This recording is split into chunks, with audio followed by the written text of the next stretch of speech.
नमस्ते दोस्तों, आप देख रहे हैं कर्पूरी ज्योति लाइव। अंतिम में सब्सक्राइब करना ना भूलें। आप जो है कि यूट्यूब, फेसबुक, ट्विटर, इंस्टाग्राम पर फॉलो कर सकते हैं। अंतिम में सब्सक्राइब करना ना भूलें।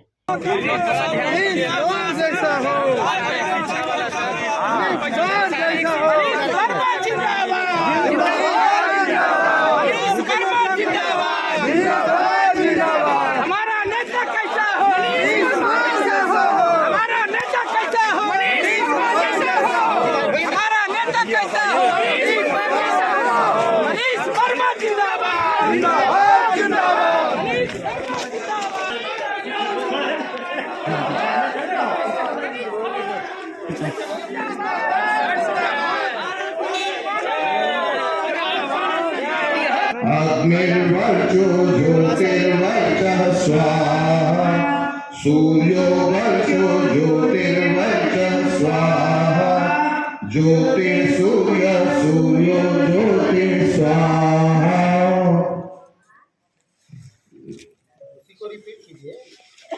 एक बार सब मिलके पकड़ लीजिएगा सर, थोड़ा सा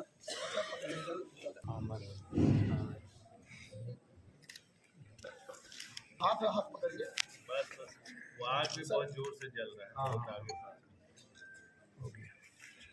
चलिए। भारतीय स्वतंत्र शिक्षण संघ के 8वें समागम के अवसर पर यहाँ पर उपस्थित इस संघ के राष्ट्रीय अध्यक्ष श्री भारत मानस जी, प्रदेश अध्यक्ष श्री भूषण शर्मा जी,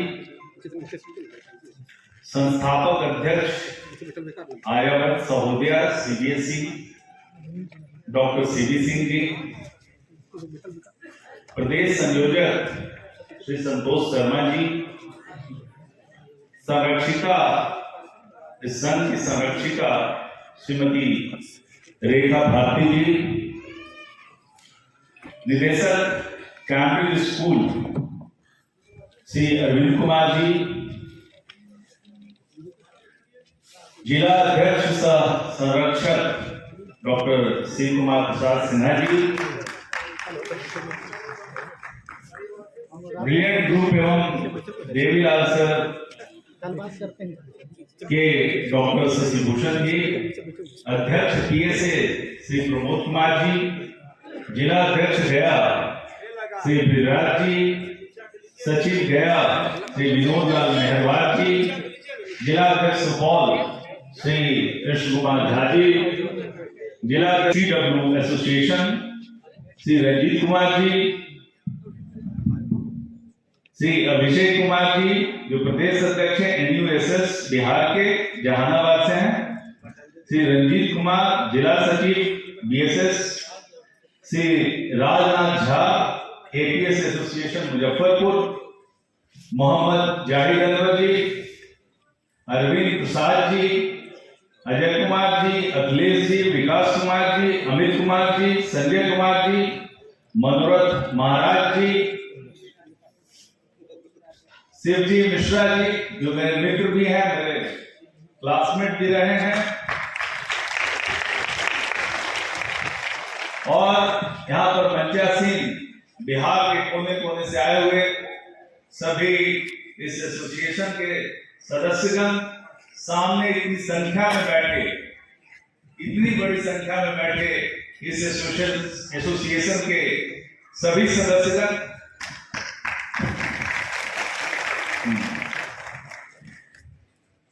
प्रिंट एवं इलेक्ट्रॉनिक मीडिया के सभी बंधुगण, यहाँ पे मौजूद छात्र छात्री जिन्होंने परफॉर्मेंस किया है, सबका मैं इस समागम के अवसर पे सबका अभिनंदन करता हूँ, सबको प्रणाम करता हूँ।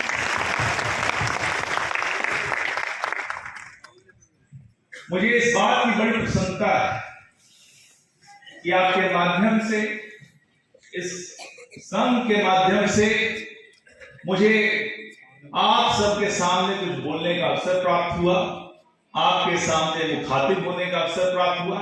इसके लिए मैं इस संघ को बहुत बहुत धन्यवाद देता हूं।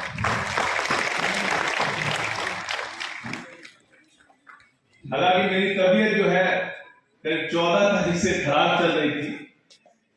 मुझे लग नहीं रहा पा रहा था कि पता नहीं शामिल हो पाऊंगा नहीं हो पाऊंगा, लेकिन ईश्वर की कृपा है कि मुझे इस कार्यक्रम में शामिल होने का अवसर मिला। मुझे इसके लिए बहुत बड़ी खुशी है।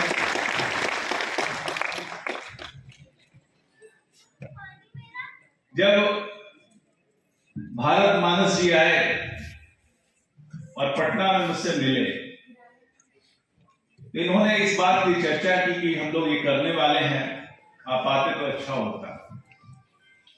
मुझे भी लगा कि प्रदेश में इतने सारे शिक्षण संस्थान हैं, निजी शिक्षण संस्थान हैं, सरकारी का तो हम लोग देख ही रहे थे पहले से, और इतने सारे निजी शिक्षण संस्थान हैं, उनसे मुखातिब होने का, उनकी समस्याओं को जानने का, किस अवस्था में चल रहे हैं, इसको समझने का ये बहुत बेहतर अवसर होगा। इसलिए मैंने तुरंत उनसे कहा कि मैं आपके कार्यक्रम में शामिल होऊंगा, और जब बातें होगी, विचार होंगे, तो समस्याओं का समाधान भी निकलता है। समस्याएं आती रहती हैं, जीवन है तो समस्याएं हैं, और इन समस्याओं के बिना कोई जीवन की कल्पना नहीं होती है। जब तक है समस्याएं, तो उसका दूर करना ही यही जीवन की प्रगति है, यही हमारा लक्ष्य है, यही साधन और साध्य दोनों है। तो आते रहेंगे और हम लोग उसका समाधान करते रहेंगे, मिलजुल के करते रहेंगे। ऐसे मेरी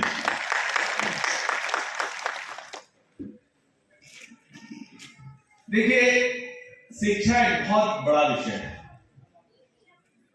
और शिक्षा के क्षेत्र में हम लोग देखें अभी हमारे बिहार की स्थिति, तो हम बहुत, यदि राष्ट्रीय स्तर पे कहें तो बहुत अच्छी अवस्था में अभी नहीं प्राप्त हुए हैं। हम प्रगति कर रहे हैं, आगे बढ़ रहे हैं, लेकिन अभी भी हम लोग काफी पीछे हैं। यदि वो आंकड़ों की बात करें तो हम राष्ट्रीय आंकड़े से काफी पीछे हैं, और पहले से भी। हालांकि आप गत 20 वर्षों की बात करें तो नारी शिक्षा के क्षेत्र में हम लोगों ने करीब 20% की प्रगति की है। 2001 के आसपास जो आंकड़ा है वो आपका 33% का है, और आज जो आंकड़ा है वो 50% से अधिक का है। तो सरकार और हमारे माननीय मुख्यमंत्री जो खुद शिक्षा के प्रति प्रतिबद्ध है और चाहते हैं कि बिहार एक शिक्षित प्रदेश बने, उसके लिए लगातार उन्होंने काम किया है। और ये काम अकेला नहीं चल रहा। जब भारत आजाद हुआ और यहां पर जब व्यवस्थाएं बननी शुरू हुई, तो हमारे जो देश के प्रथम प्रधानमंत्री थे और जितने भी नीति निर्माता थे उस वक्त, उन्होंने मिश्रित व्यवस्था को चुना, जिसमें सरकारी संस्थानों का भी योगदान था और निजी संस्थानों का भी योगदान, क्योंकि सरकार ही सब कुछ करे ये जरूरी नहीं है, सब मिलजुल करके होता है। जब प्रयास इतने हजारों हजार लाखों लाख प्रयास मनुष्यों को जब एक साथ लाता है, तब यहाँ समाज में प्रगति होती है, देश में प्रगति होती है।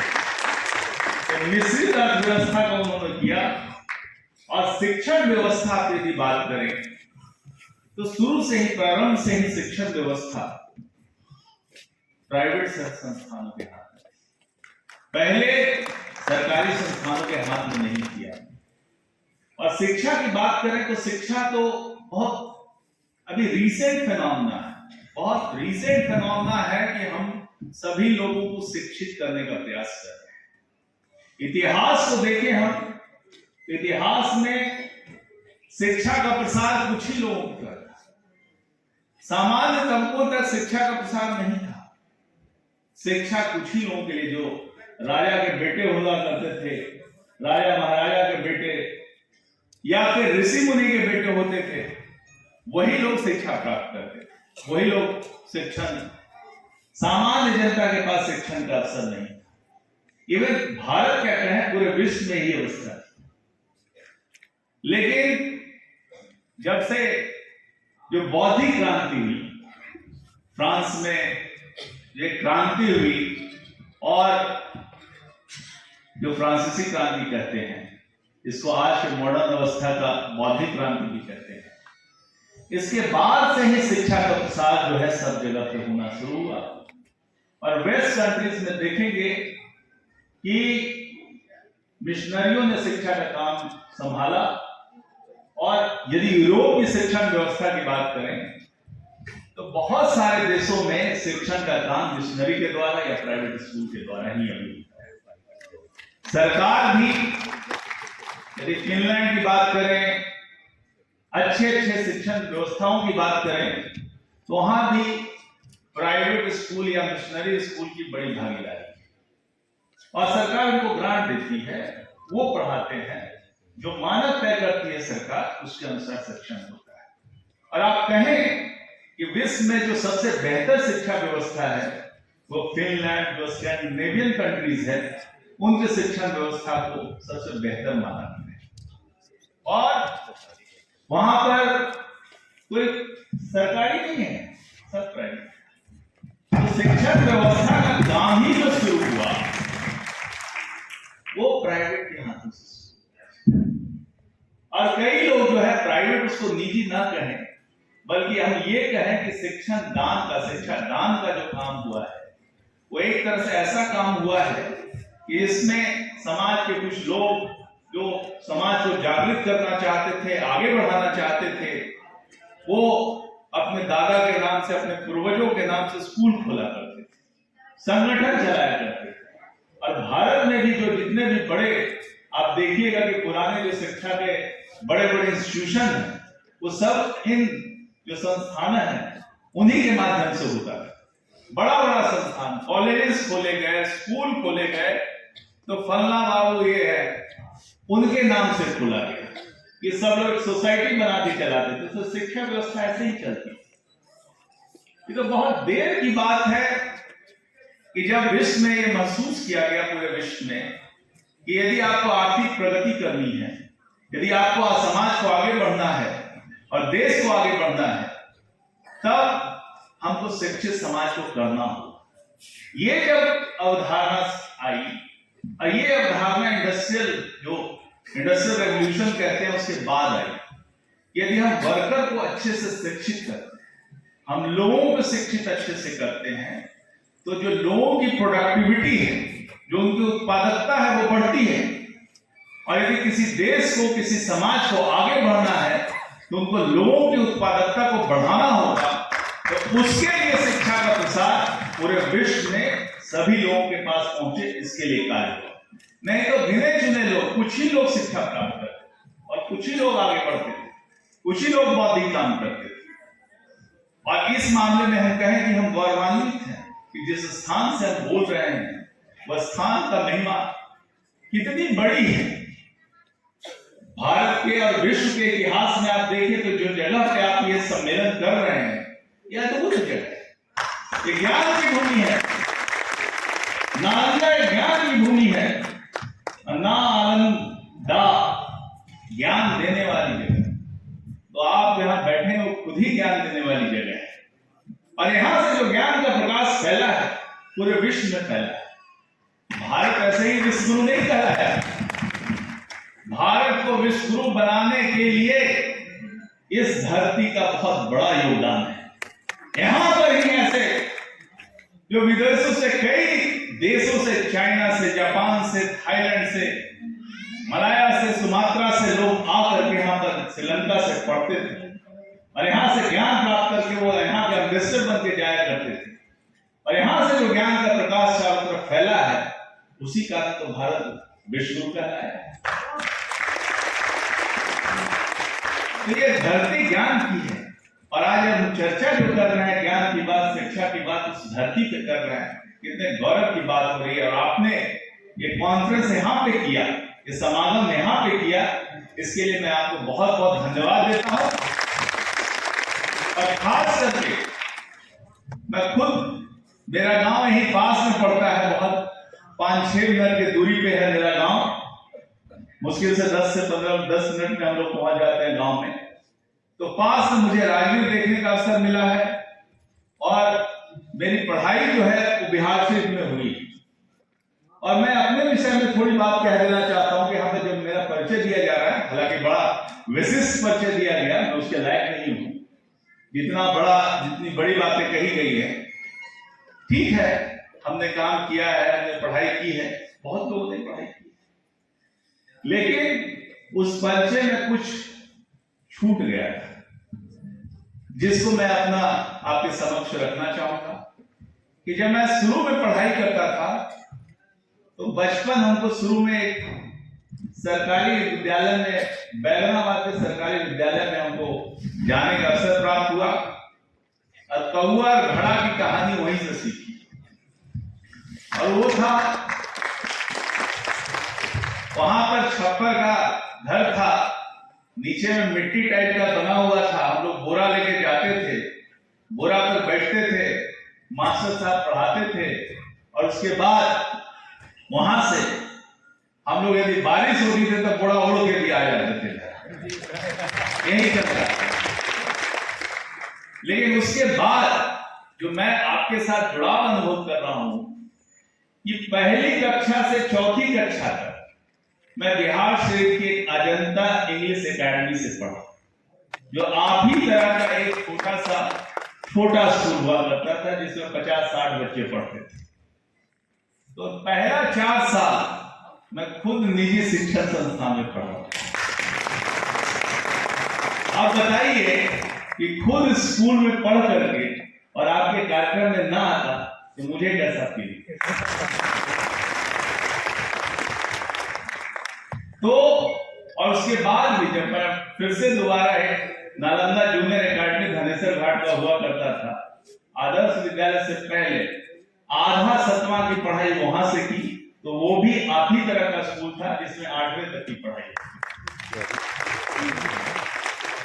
तो मेरा खुद ही अपना जुड़ाव है इन स्कूलों से। तो मैं समझता हूं कि समस्याओं को समझता हूं, इनके इंफ्रास्ट्रक्चर को समझता हूं, मानसिकता को समझता हूं कि कैसे ये लोग छोटे छोटे एंटरप्रेनर, छोटे छोटे शिक्षाविद कैसे मेहनत करके कैसे कोशिश कर रहे हैं कि समाज में थोड़ा शिक्षा का ज्ञान, शिक्षा आगे बढ़ सके।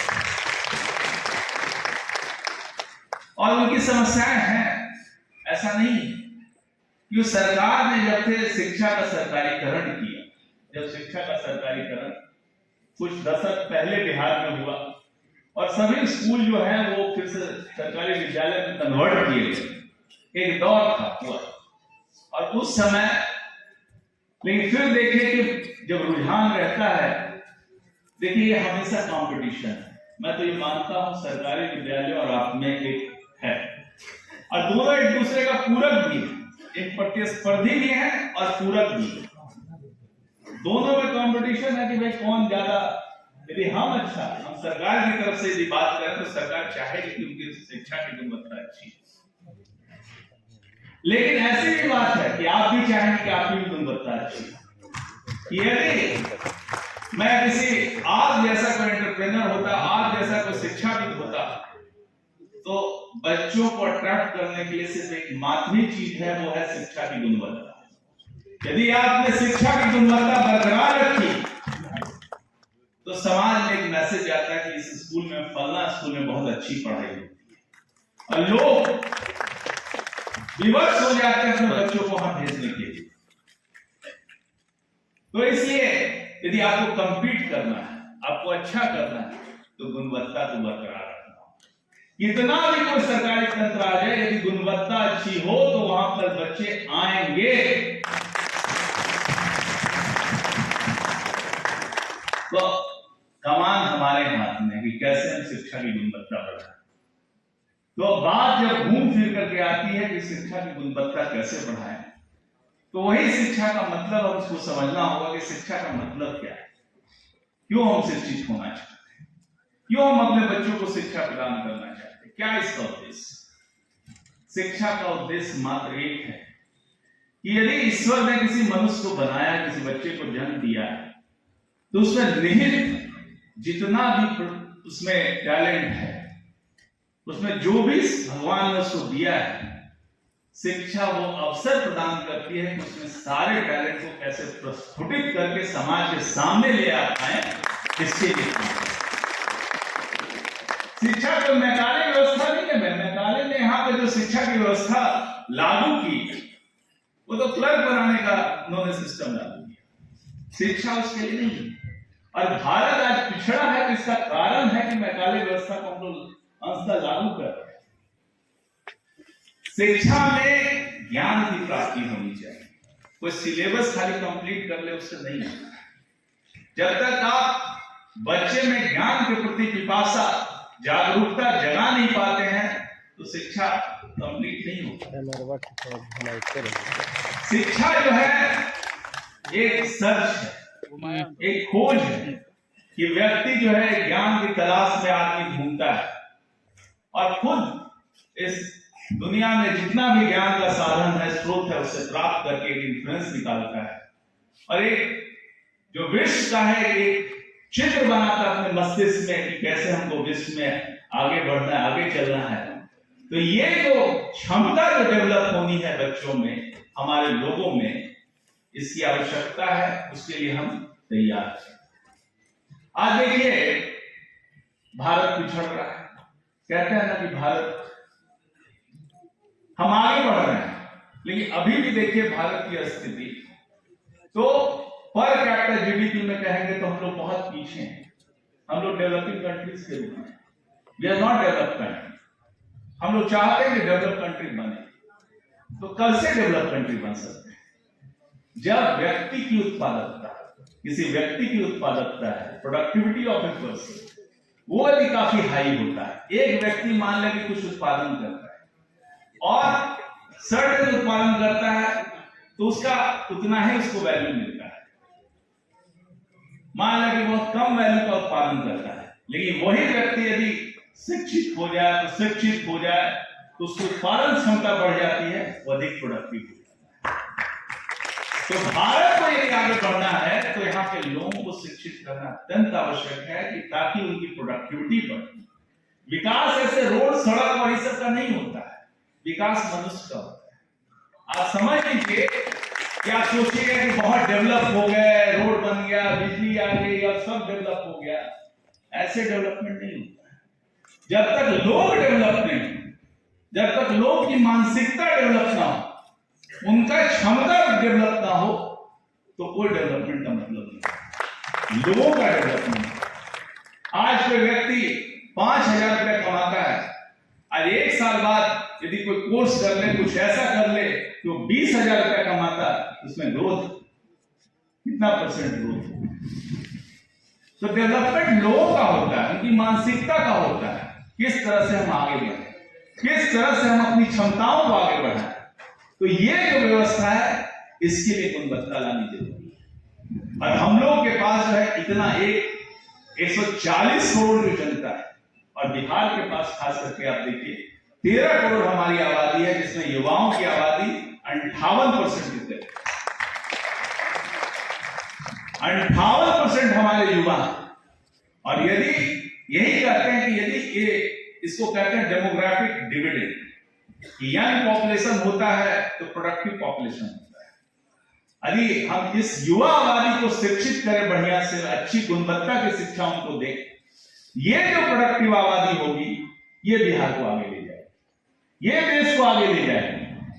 तो कैसे हम देश के युवाओं को, देश के बच्चों को कैसे हम शिक्षित इस प्रकार करें कि वो एक वैल्यूएबल एसेट बने और देश के विकास में अपना योगदान कर सके, इसके लिए काम करें। इसमें आप सभी हमारे भागीदार हैं। यदि आपको गुणवत्ता बढ़ानी है, तो शिक्षा की गुणवत्ता बढ़ानी, और कैसे बढ़ाइएगा, उसके लिए बहुत सिंपल चीज जो मैंने अनुभव किया है, ये हम लोग जो है स्कूलों में तोता वाला पढ़ाई पे बहुत जोर देते हैं कि मास्टर साहब लिख दिए, उसी को रट लीजिए, उसी को आंसर कर दीजिए, तब फुल मार्क्स मिलेगा। क्या ऐसा फुल मार्क्स का मतलब है? शिक्षा, आप याद रखिए कि शिक्षा कोई चीज रटा हुआ चीज का मतलब नहीं है कि हम रट लिए, ये समझ लिए, उससे कोई फायदा नहीं होता।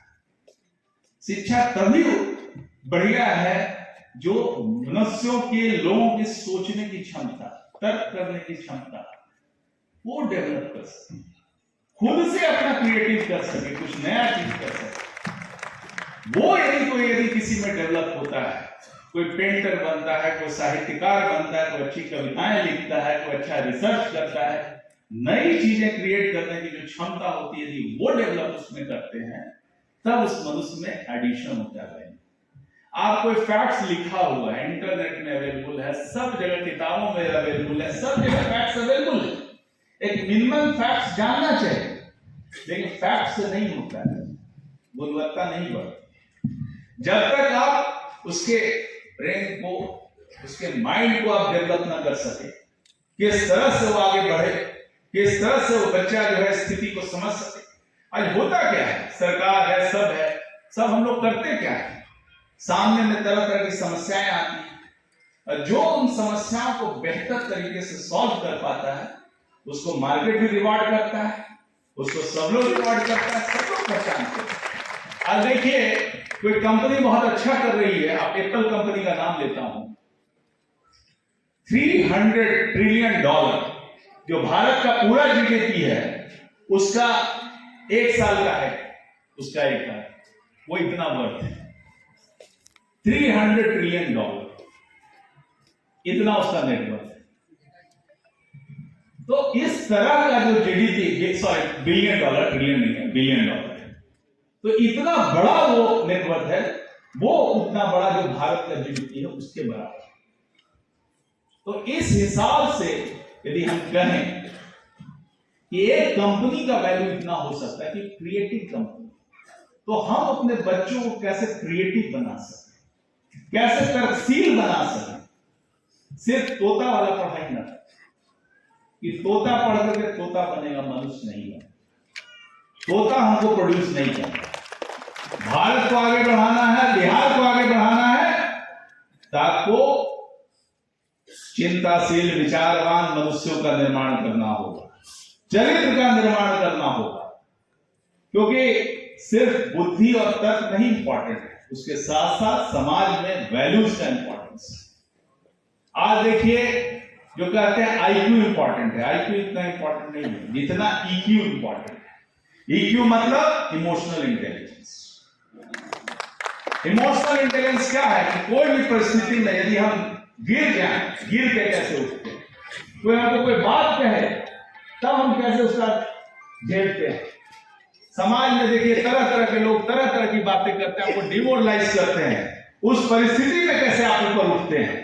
इस तरह की ताकत आपके चरित्र में होना चाहिए, और बच्चों के चरित्र में इस तरह की ताकत होगी तो हमारा समाज गिरेगा नहीं, गिर के फिर से उठेगा, मजबूती से आगे बढ़ेगा। इस सारे वैल्यूज का यदि आप संकलन, इसका निर्माण छात्रों के चरित्र में आप करते हैं, इस तरह की पढ़ाई करते हैं, तो कोई भी ताकत दुनिया को आगे बढ़ने से रोक नहीं सकता। आप निश्चय है सफलता के शिखर पे पहुंचे। और मैं खास करके इन बातों को कहने के लिए आपके पास आया। ये मौका है मेरे पास कि आइए हम लोग मिल करके बिहार को आगे बढ़ाना है, देश को आगे बढ़ाना है। यदि बिहार बढ़ेगा तो देश बढ़ेगा। यदि हम सब मिल करके ये काम करते हैं तो निश्चय रूप से हम लोग बिहार को आगे ले जाएंगे, स्वयं को आगे ले जाएंगे, अपने बच्चों को आगे ले जाएंगे, समाज को आगे ले जाएंगे। तो आइए इस काम में हम लगते हैं, और जितनी भी समस्याएं भारत में, ये तो सरकार के साथ समस्या है, कुछ सरकारी समस्याएं हैं, कुछ ये है, ये समस्याएं आते रहेगी, चलती रहेगी, इसका निवारण भी होते रहे, निवारण भी हो जाएगा, फिर फ्रेश समस्या है। तो कोई कुछ ना कुछ होते ही रहता है, कोई पोर्टल हो गया तो कोई ये हो गया, कभी कोई अधिकारी कुछ लगा दिया, तो इस तरह से आते रहती है। लेकिन हमको इसको जूझते हुए, इसको पार करते हुए आगे बढ़ना है, और अपने को मजबूत करना है, बिहार को मजबूत करना है। और हमारे साथ कहिए ये बहुत कि हम लोग सत्य से असत्य से सत्य की ओर चले, हम लोग अंधकार से प्रकाश की ओर चले, हम लोग सब मिलजुल करके के मृत्यु से अमरता की तरफ। माता की ओर अस्तो मा सद्गमय सोमा तमसो मा ज्योतिर्गमय मृत्यु मा अमृतम गमय। ओम शांति शांति शांति। बहुत बहुत धन्यवाद।